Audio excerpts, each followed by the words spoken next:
This episode of the Beauty Industry podcast was brought to you by Dermal Skincare, the exciting new Australian company at the forefront of the cosmeceutical industry.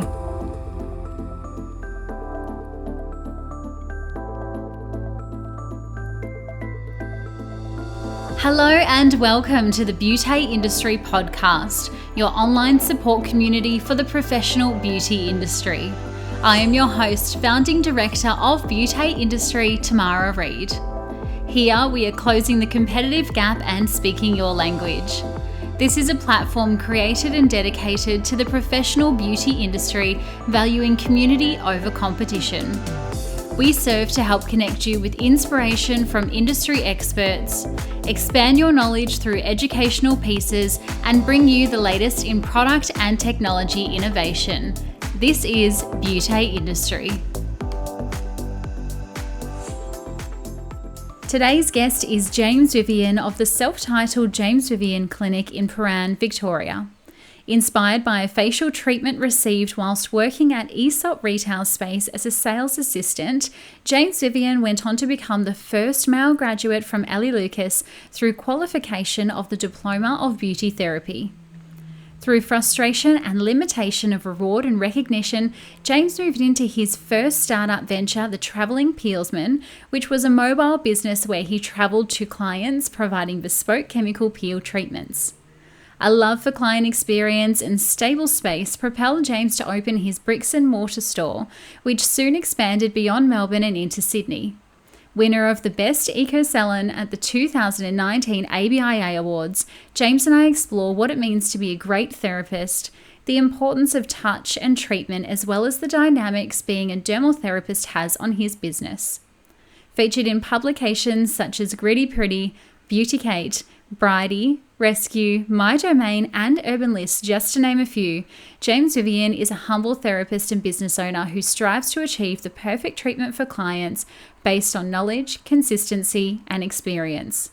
Here's James and I for Beauty Industry. So, James Vivian, welcome to the Beauty Industry podcast. Thanks so much. It's lovely to be here. Thank you so much for setting aside some time and coming on and having a chat to me. I so appreciate it. James, we start the podcast in the same way each week by finding out when and where and how and all of the things about how you entered into the beauty industry and how you got to where you are today. Let's go. All right. So I did not really expect to be doing what I'm doing. If you asked me when I was 18, what will you be when you grow up? My answer would have been a famous singer-songwriter. But that said, I did have a part-time job, a Saturday job, working at a waxing studio for my next-door neighbour. He owned a XXX waxing clinic on Chapel Street called Vanity. And I go in on a Saturday and I clean the wax off the floor and get the girls' lunches. And I really, really enjoyed that. But my whole life, my greatest passion was always music, singing and playing piano and writing music. So when I finished my VCE, it was a no-brainer. I went straight into a Bachelor of Music. And about the second or third year of the degree, I just randomly bumped into an acquaintance of mine on a train heading into the city. And he said, I've just started working for Aesop and they're looking for people like me, part-time sales consultants. And I had my study, I had a part-time job at Country Road and in an organic food store, really no time for anything else. But I was like, yeah, sure, I'll go for an interview. And as soon as I walked into their head office, I was like, I have to work here. And I got a job just working part-time. Aesop were opening a new store in Toorak, in South Yarra, on Toorak Road. And they were trialling a new concept where they had a facial department, just a single room facial department out the back. And on my first shift, I arrived and the facial department was being headed up by a woman called Maria Vovos, who has been a mentor of mine throughout my whole career. And she grabbed me and she said, come on, James, come and have a facial. You need to know what we do here. And I'd had some facials before. I'd always had a very mild interest in looking after my own skin. But this facial was extraordinary. And I got off the bed and I looked at Maria and I said, how do I make someone feel like you've just made me feel? And she said, well, you've got to go to beauty school. And I was like, well, Marie, you don't know I'm going to be a famous singer-songwriter, so I don't have time for that. But over the next few years, whilst I worked for Aesop, you could say that my passion for music was superseded by what I was learning and what I was seeing at Aesop. And I always had Maria's voice in the back of my head. You've got to go to beauty school. You've got to go to beauty school.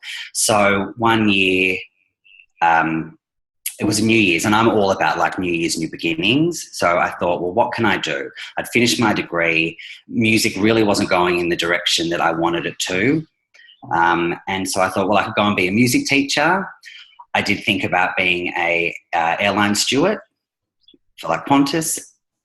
And then I thought, well, I could also go to beauty school. And beauty school actually felt like the career that I could take that would get me employed as quickly as possible. And so I signed up with Elly Lukas like 2 weeks before it started, and then I was enrolled. And I think that's it.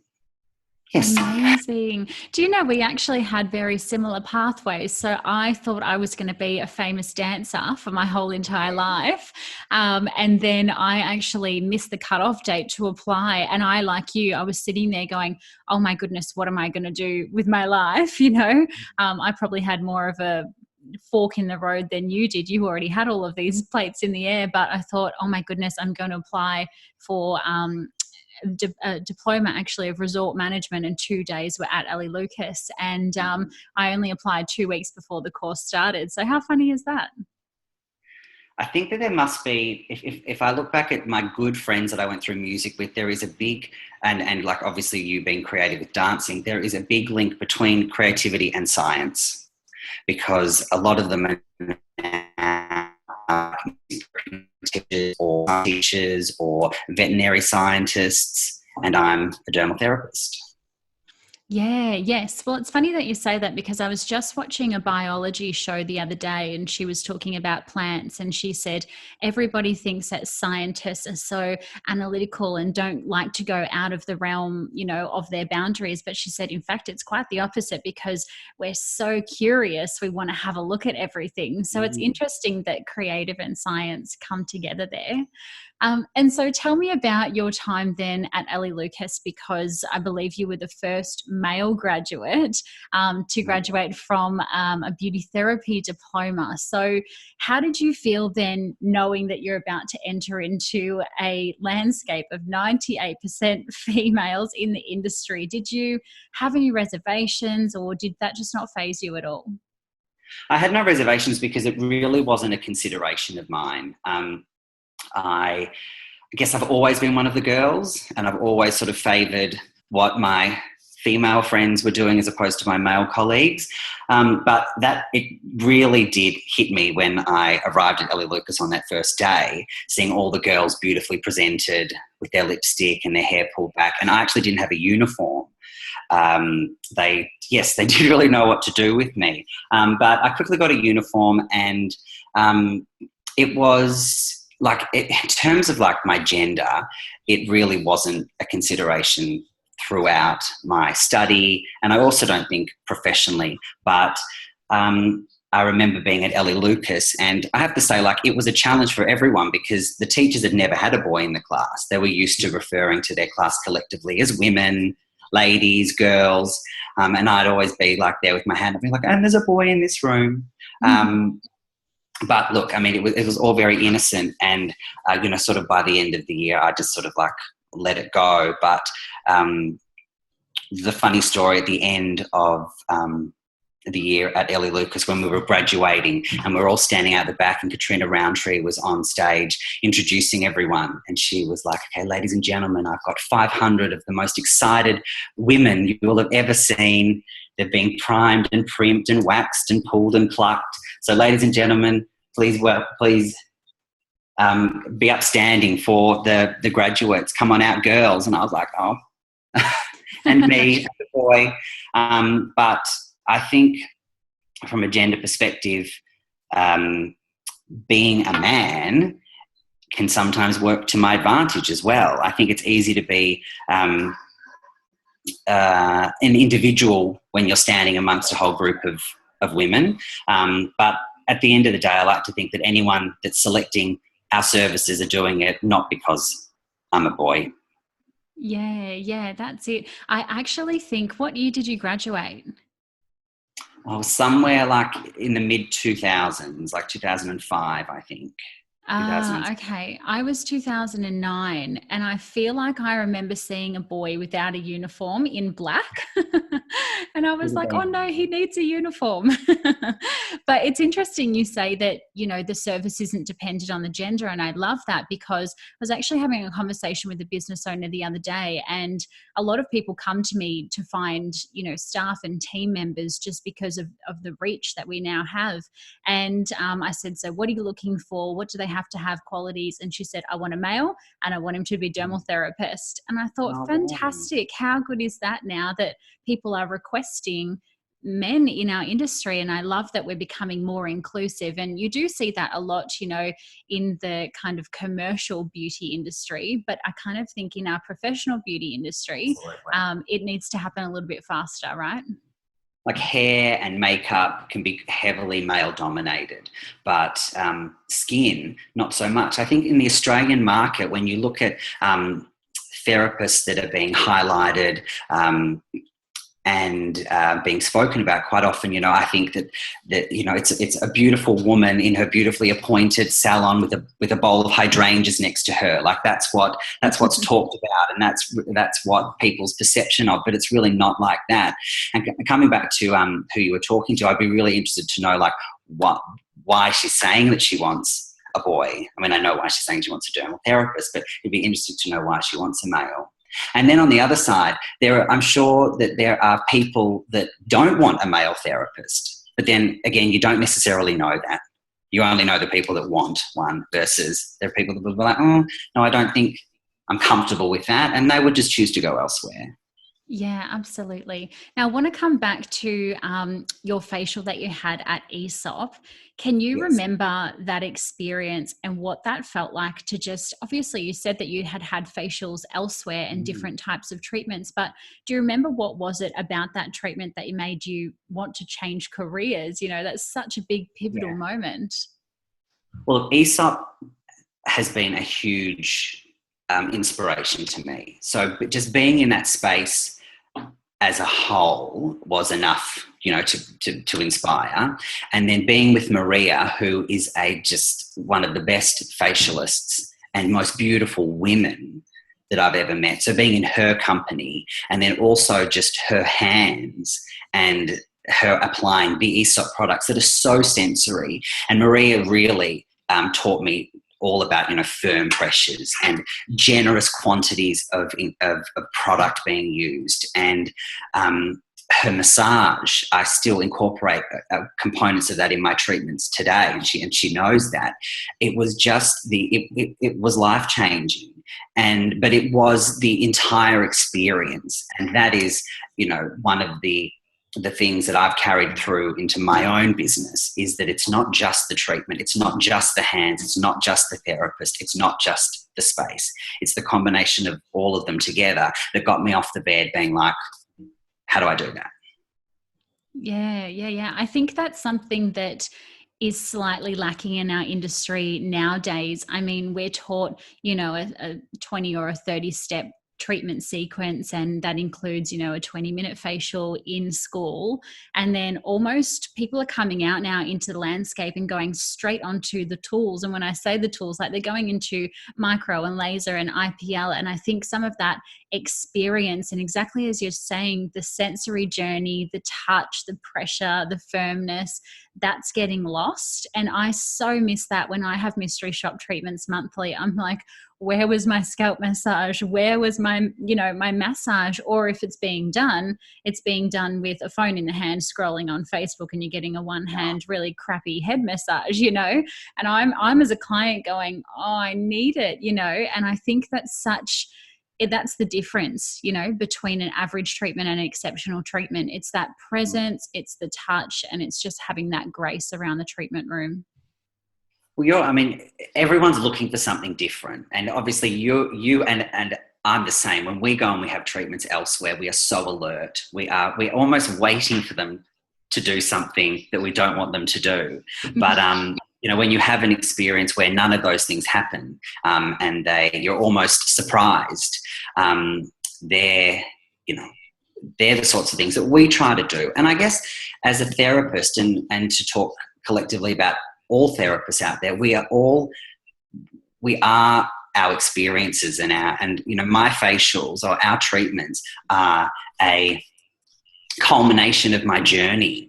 It's my time at Aesop. It was my time at Aurora. It was my time at university learning about chemical peels, and then combining all of those things together that make my treatments. And it's different for everybody. But coming back to what you said before, what you learn at school is so very, very different to what you may end up doing commercially. And for me, I'm just so blessed that I had the opportunities to be at Aesop and be at Aurora, because they've shaped me as a therapist. If I had gone and worked elsewhere, I don't know what my end product would be today.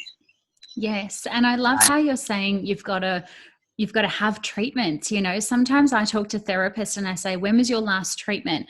And they have to think hard, and it's generally training. And, you learn by getting those treatments, and you have that massage and you go, oh, that was great. Or that was a little bit firm. Or, you might have the high food treatment and go, oh, I really don't like that setting. I'm going to, understand that when I do that treatment on my clients. Well, I can say that my last treatment was this morning. Good work. Good work.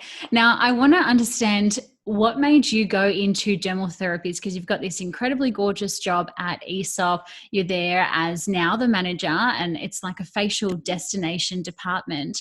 What was that kind of inkling and curiosity to go dermal? Well, it was what I still call the best job a beauty therapist could have. I was living up in Sydney. I was managing the facial department. It was a single room, but nonetheless, I was, my own boss. And I absolutely loved every single component of my job, apart from when a client would say to me, "What is this on my face?" And I'd be like, "I actually don't know. I know you've combination skin and you're a little bit dehydrated and you're a bit flushed through your cheeks. So we're going to, try to settle that and align that. But nonetheless, what that growth is or why you're having that reaction and where it could possibly be coming from, I had absolutely no idea. And almost from the first time that someone asked me that, I was frustrated with my inability to answer that. And I guess I put up with that frustration for maybe like 2 months. And then, going through the diploma of beauty therapy, you're exploring your options already. They at Elly Lukas, they're talking to you about career pathways, and just being in the industry, you do know what's out there. And dermal therapies I knew about, but wasn't resonating with me at all at that time. So moving up to Sydney, being frustrated with my lack of knowledge, I then enrolled in the Bachelor of Health Science. And at that point, when I was doing it, it was 1 day a week for the first 12 months.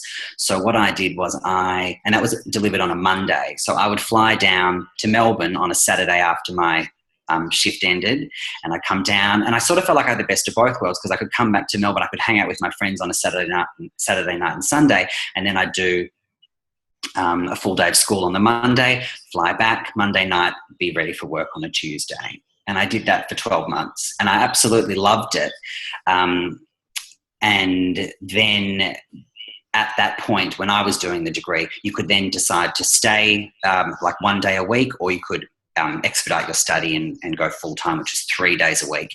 And I really wanted to do that because I was absolutely loving it. So I was a bit devastated to have to leave Sydney, leave my role up there and fly back to Melbourne, or to move back to Melbourne, sorry. But it was absolutely the right decision. I love hearing stories about the therapist who travel somewhere to get and pursue that education. To me, that just shows so much dedication and just passion for the role. Sometimes people, train or drive, but you're literally flying on a weekly basis to go get education. So I love that. It was a lot of fun. Almost a little imposition, because when I first got to Sydney, I didn't really have many friends. So coming back home and hanging with my friends on the weekend was great. But then as I was in Sydney longer and I started to find my crew, it almost was a little bit like, oh, I'm really sad I can't hang out with you this weekend. But it was all a means to an end. After the break, James shares with us where his need to open a skin clinic developed and what he views as an exceptional service. But first, a word from today's beauty partner. Dermalist Skincare is the exciting new Australian company at the forefront of the cosmeceutical industry.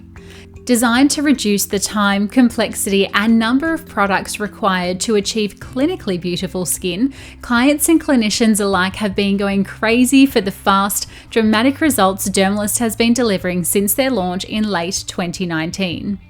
Due to such an overwhelming response from their range, Dermalist are actively looking for stockers to bring their powerfully simple 3-step skincare system to new locations in 2020. Join the revolution of multitasking, clean clinical cosmeceuticals by becoming a stockist today. Head to www.dermalist.com/stockist for more information. Thank you to the team at Dermalist for making this episode of the Beauty Industry Podcast possible. And now, back to James. When did James Vivian, the clinic, pop into your mind? Was it something that ever since being a beauty therapist and dermal therapist, you wanted to open your own space? Well, I remember a moment, and I know exactly where I was at Aesop, and I had this revelation where I was sort of feeling a little bit frustrated with the amount of output I was given versus what I was being paid. And I remember just thinking, well, I can be one of those people that has a chip on their shoulder about it, or I can actually do something about it. And that was when I sort of thought, well, I think that you probably will need to be someone that works for yourself. Because I just thought, no, I'm not happy with the exchange. But that was, this was sort of years before I actually did start my own business. So being back in Melbourne, it was the final year at Victoria University, and we did the chemistry component, and that included the theory and practical components of chemical peels. And, working for Aesop, doing the facials, I was working with small amounts of lactic acid and I was feeding a little bit extra into my treatments. But I was so enamored by this subject. I was obsessed with it. And I did, there was such a clear distinction between this subject and my other subjects in terms of my marks. But my interest was piqued immediately. And this also coincided with me and another one of my colleagues, Sally, at the time, being asked to come and work for Advanced Skin Technology as a sort of skin expert role. And we would go out to clinics and we would see like some of their tricky clients, or we would assist them in like a promo day. And we were just sort of chemical peeling skins all day. And to do this job, they gave me a little bag of peels with some back bar that I could easily transport in my car to any clinic. And I was like, well, I can replicate this kit and I can do it for myself. So I bought a massage bed. Actually, I don't think I had bought a massage bed. It just started with me inviting like my girlfriends over, going around to my mum's house and giving peels on the bed. And I was excited by it. My friends were excited. They loved their skins. And so then I bought a little mobile massage bed. I covered my Mini Cooper in company branding, and I called it traveling peelsman. And it was really just a hobby that I started, with one client, and then you have 2 and 3. And it was very much word of mouth business. I think because it was a bit niche, I was a guy driving around in a peel-mobile, giving chemical peels. It did garner a little bit of press, and that also helped propel the business a little bit. But it was very much a hobby in the middle of my final year at school. And by the end of that year, I wasn't working full-time within the business, but I was earning enough for it to sustain my lifestyle. And I was very curious to see where I could take it. But it was strictly chemical peels. And I just ran with that for probably about 12 to 18 months. And I, again, felt a little frustrated with the fact that although I knew what I could do with peels, and you can get fabulous results with peels and obviously the complementary skincare, I was not utilising any of my other knowledge and a practical experience in lasers and other in-clinic treatments that couldn't be offered mobily.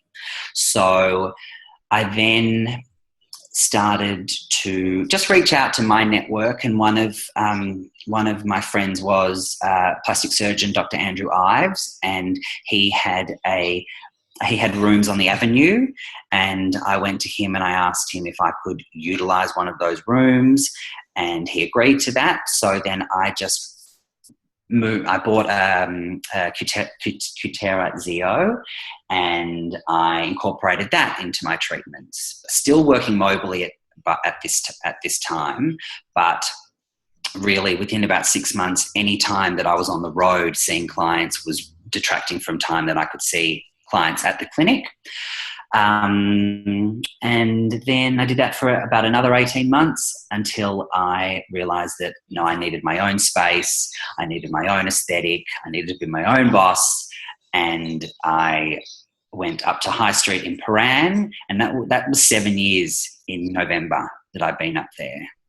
Wow, that speaks volumes about yourself and your clients and the service you're providing. I mean, sometimes, we know, 80% of businesses don't last beyond 3 years. And the fact that you've kind of evolved the business from the traveling peelsman with your peel mobile, I love that.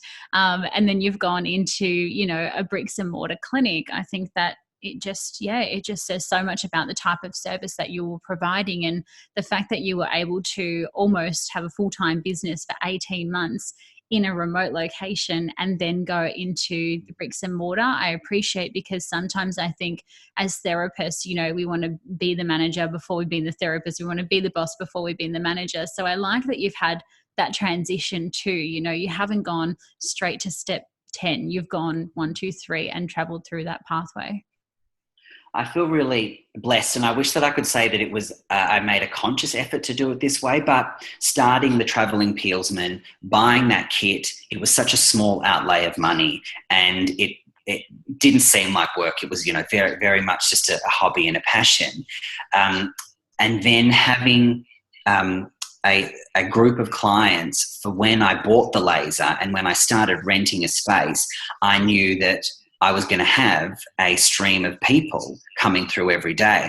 And I remember thinking, I don't know where I'd be at if I was just opening carte blanche. I've got no idea. And I think that, I empathise with clinics that do it that way. But having that network before I started, I feel very, very lucky that I did it that way. And then moving up and taking and renting a whole premises again, once I was a little bit busier again, it seemed like the natural progression, but it certainly wasn't a strategic business decision. Yeah, amazing. And I think sometimes, just that natural progression, and when life kind of just pushes you in the right pathway and you think, oh, this is a bit easy and this is fun and it is all happening naturally. Sometimes you go, hang on, something's got to give, but I feel like sometimes when life is just giving you that natural hand, you've just got to follow it and look where you are today. I'm wondering then, you have a signature treatment, which I see on your website and also a little bit on your social media as well. What does this treatment involve? So our signature treatment it's the treatment that we do sort of all day, every day.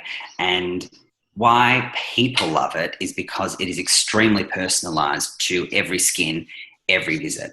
And it really is a culmination, as I said before, of my history as a therapist. So it's very much a results-orientated treatment, and we're utilising chemical peeling procedures, we're utilising light therapy, whether it's our Heal Light or it's our Cutera Laser Genesis, but we're also combining it with traditional facial techniques, so lots of massage, a big emphasis on exfoliation. I know that exfoliation for some therapists and clinics is a naughty word, but at James Vivian, we are all about exfoliation, obviously exfoliating appropriately, but nonetheless, we really feel that it is a big part of skin health and also just of a beautifully presented skin. So big emphasis on exfoliation. We extract at James Vivian. Again, I know that clinics are yay or nay to that, but a big emphasis on deep cleansing and getting what's available to us out of the skin. And the treatment too can yield downtime and discomfort, or it can be completely like, out the door, ready for a photo shoot. And as I said before, it's not a one-size-fits-all. The treatment you had 4 weeks ago is probably going to be very, very different to the treatment that you're going to have today, because your skin has been exposed to lots of different elements. Things have changed and you need a treatment for your skin on that day. Yes, I appreciate you saying there, sometimes exfoliation can be seen as taboo, or extractions, and even peels now, some therapists are saying we shouldn't peel the skin at all, or microdermabrasion. I think, it's very easy for us as therapists to jump on the bandwagon of hearing something else and then discarding what we've learned or what we know. And then we can even do that when we train throughout different products and throughout different treatments as well. But I like that, you're sticking to your guns and you're doing what you believe is right for the clients. And it seems like, obviously, it's going well because you've got such a loyal clientele who just adore you. I mean, everybody's posting on social media and, up and down kind of South Yarra and Paran, even other therapists who I've spoken to, they just speak volumes of you.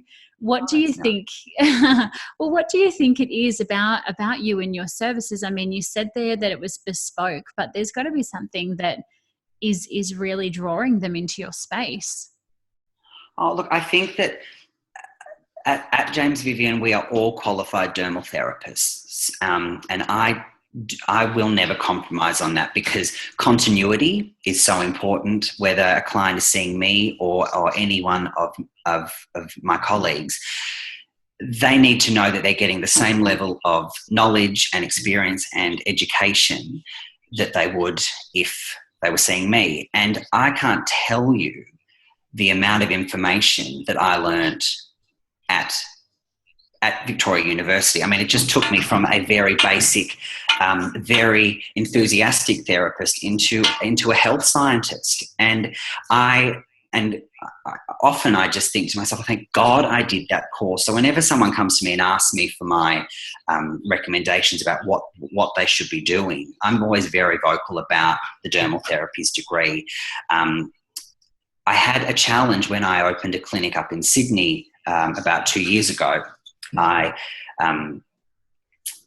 took a space, because I've been travelling up to Sydney for 10 years, about every 4 to 6 weeks. It started with the travelling peelsman, because when I started the travelling peelsman, I actually had a client base in Sydney versus Melbourne. I just had some mates.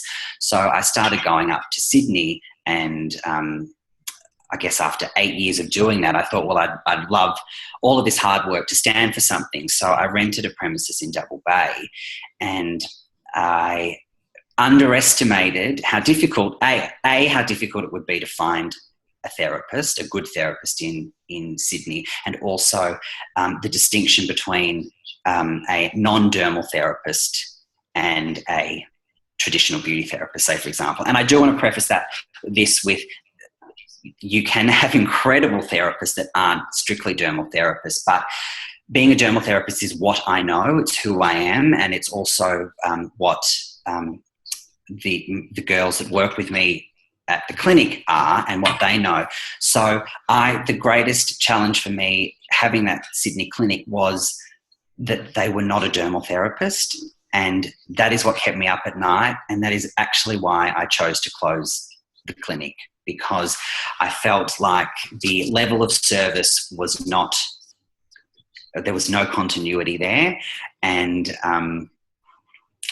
it was a big learning curve, obviously, but coming back to your original question, why do people come? I think it's because of our breadth of knowledge, and it's our machinery too. We have curated an offering that suits our clientele. And that is a clientele who are very, very invested in their skin, very, very passionate about their skin. But at the same time, they don't necessarily want a big degree of downtime and of discomfort. So, I learned that the hard way. I bought some more invasive style machinery that sat there underutilized. Clients would often have one, but be like, I'm not having that again. So I'm curating this offering for them. And so, yes. Amazing. It sounds like consistency for you guys is of the utmost importance. I'm wondering, do you have a really extensive induction and onboarding training? I mean, how do you then relay your touch and your experience onto your therapist? As adults, as an adult who employs other adults, sometimes I do think that, you can deliver the training, but at the same time, you have to let them be who they are.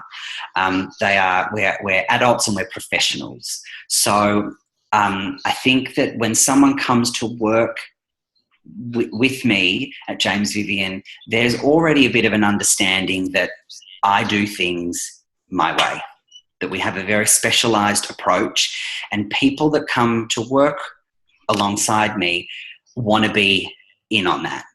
They're a bit quirky themselves. They've got a personality, and they want to be a part of what we're doing. So that's not something that you can train. That's not something that you can induct someone in. They've got to have that personality. And also a big aspect of, I think, of being a therapist is intuition.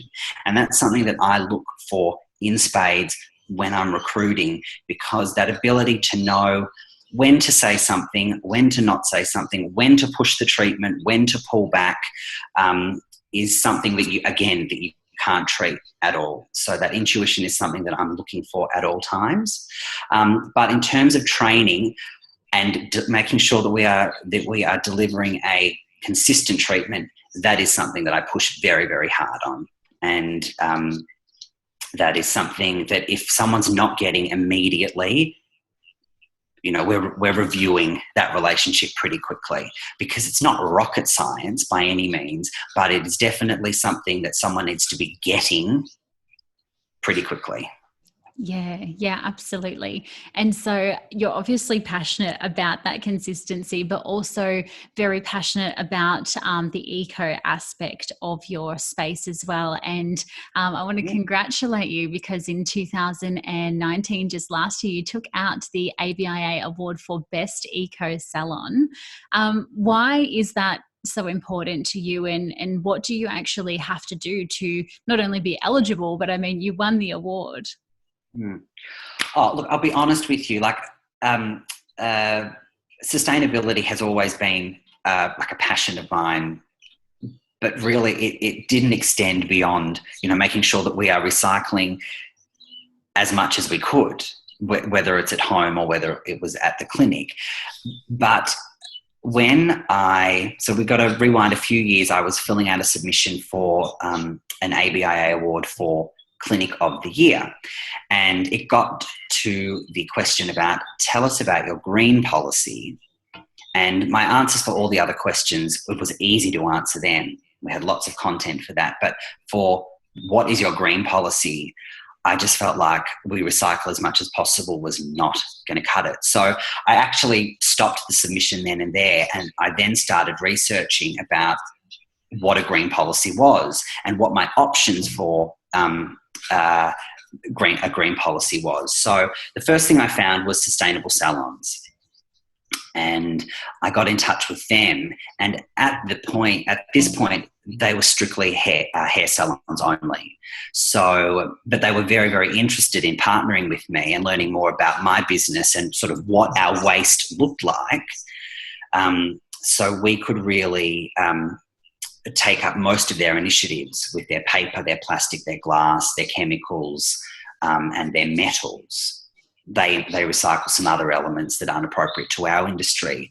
But we came on as their first non-hair salon clinic, and it was so inspiring so quickly, because we went from taking out our general waste bin once a week that was predominantly full to taking it out about once a month, and it's probably about a quarter full. So it's safe to say that we have reduced our in-clinic general waste by over 80%.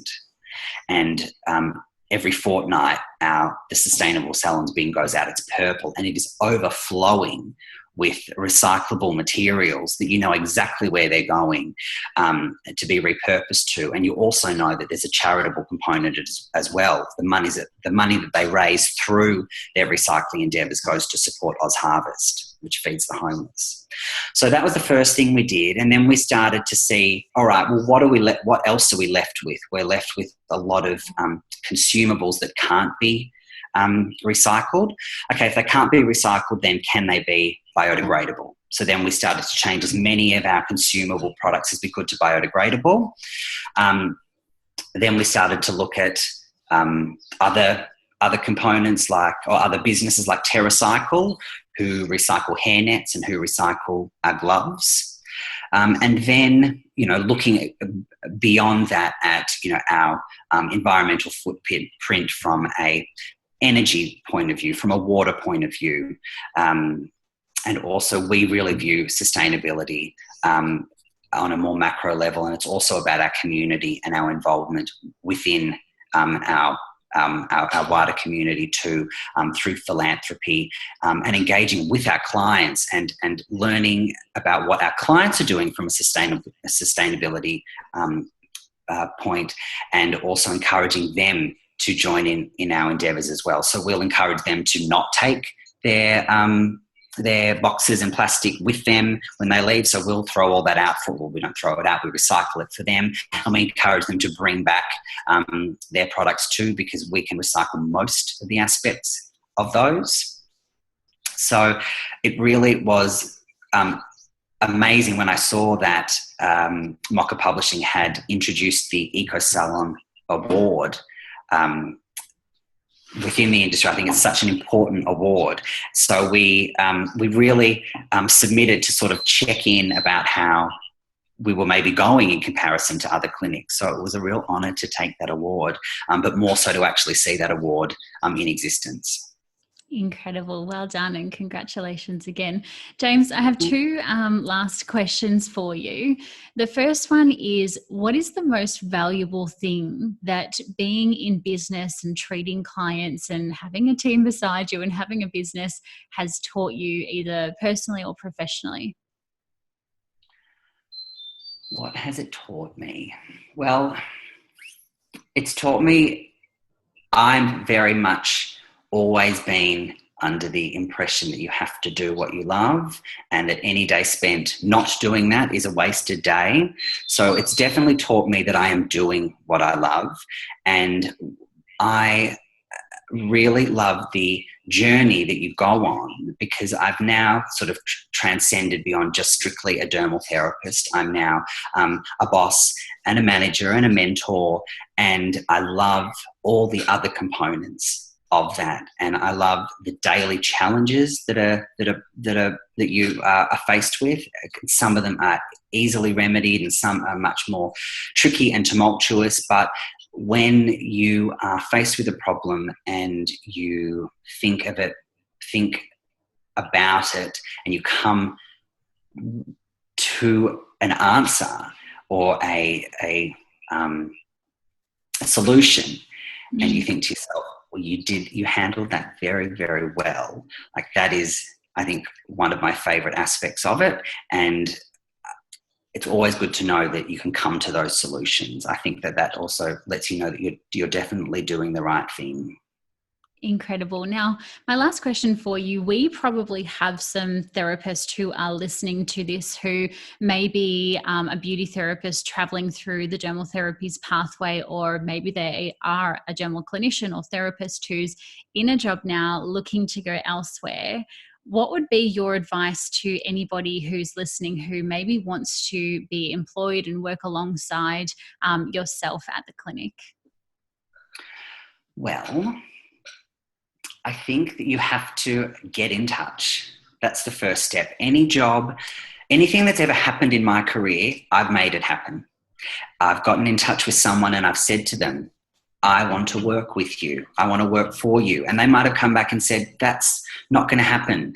At Aesop, for example, the day I finished my beauty therapy diploma, I went to the boss of Aesop and I said, I want to work as a facialist. I want to do what Maria does. And they were like, Maria's been doing what she's been doing for 20 years. And I was like, I know, I will do it for 20 years, but I'm just giving you the heads up that this is what I want to do.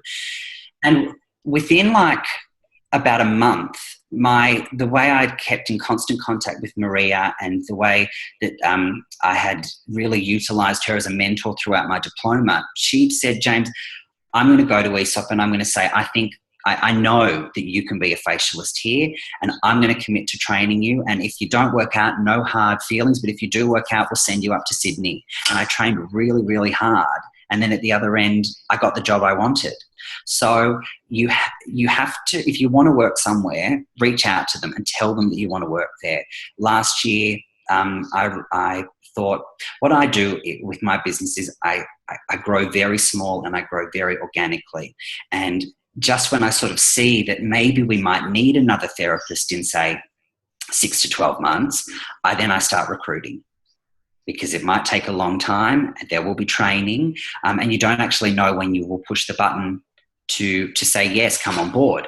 So at the beginning of last year, I recruited and I got a girl called Whitney who came to me with that personality I was talking about, with that intuition and with that passion. And the only thing she was lacking was experience. She hadn't completed her dermal therapies degree yet. And I told her that when we were face to face. And then I got the email after that every business owner dreams of, saying, hi, James, it's Whitney. I just want to let you know how much I love meeting you and how much I want to work at James Vivian, whether or not it's today or it's next year or it's down the track. I really want to work there. And what else can you say to that? That just makes you think, okay, she's the next person that is going to work with me. And she now works for me. Amazing. So that would be my advice. And my other advice is, and I guess that this is Whitney is a good example of this. She was finishing off her dermal therapies degree, but she didn't have what I deem to be enough hands-on experience. And I have heard from a few other people that can happen. Students can get so caught up with the study side of things that they come out the other end and they've been like, oh, I actually haven't worked for 4 years. So for me, that education is so important, but so is the ability to actually sit with the client and be able to perform the treatments. So I think that as much as you can, you get experience. And if you want to work in the dermal therapies realm, then the experience needs to be in dermal therapies treatments, rather than sort of more spa, more beauty side of things. That makes a lot of sense. Actually, my last interview question, whenever I used to do interviews as a director, was, if you don't get the job today, what are you going to do tomorrow? And as you said, it's that perfect answer. I will come back. I will work for free if I have to. I will, come and I will be mentored. I will come on Saturdays, be the spa fairy.